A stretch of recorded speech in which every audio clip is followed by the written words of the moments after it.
It is a hidden truth in our city, and it's troubling. The luring of children, selling them to the sex trade.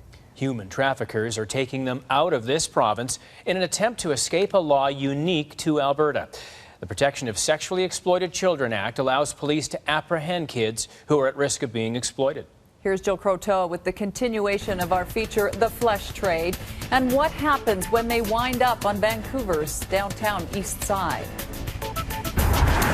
For countless children, this is the beginning of a journey, a road that leads to perceived opportunity.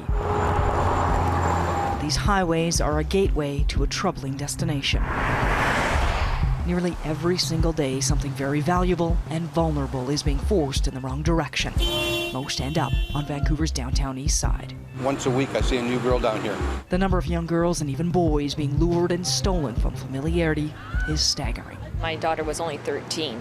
I didn't think that ever happened in our community. But it did happen, and nearly 2 decades later, her daughter is still trapped. I used to go down and go into some of the crack houses and into the trick pads, and I would offer people cigarettes to let me know where she was so I could find her. And because she's living it, she helps other families. I'm doing what I wish someone had done for my family and my daughter. As long as she's alive, there's hope, and that's what you hold on to. Because that belief in happy endings isn't always within reach. For me, it runs close to home. I kind of know the end result of human trafficking. After being sold into the sex trade, Angel's mom was murdered by Robert Picton. Finally, the cold, brutal truth came knocking at the door, which was a police officer. They decided to tell me that your mother's jawbone was found in a pigsty. But protecting them from predators is getting harder. There's no shortage of up-and-coming young victims, to be preyed upon. They're all over the place. After working the beat with the police department, Dave Dixon became an outreach worker in a desperate attempt to save them. I met my first 10-year-old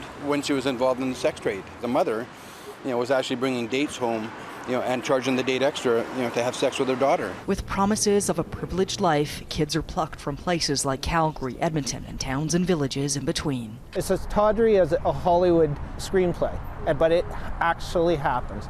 People come from the countryside, so to speak, into the bright lights of the city. The transfer of these girls between provinces is happening at a disturbing rate. Anytime someone is new, we zone in, find out who they are. You want to try and get connected with them early before entrenchment happens, and that can happen really quick, within a week. The spiral is amazing. We feel like we're, pulling them out of the river, and really we should be up figuring out where they're jumping in. My biggest fear is that even the work that we're doing becomes Band-Aid work, despite the fact that we're trying to meet them days after they arrive on the street. They are so controlled, some don't even realize or admit they've been trafficked. Even if support workers can get to them, it's only the beginning. If they've been abused by adults, they're not going to trust us. Because they've been threatened. It's not an easy process to move a young person who's been caught into the web. It's a delicate maneuver showing these women their worth after dignity was taken from them.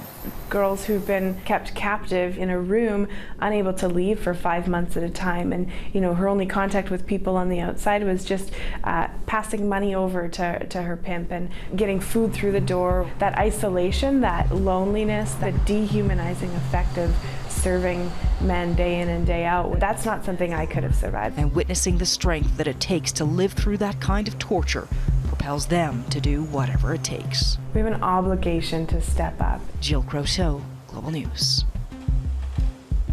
Now, tomorrow, in the conclusion of our series, we hear from some survivors who have managed to escape from human traffickers.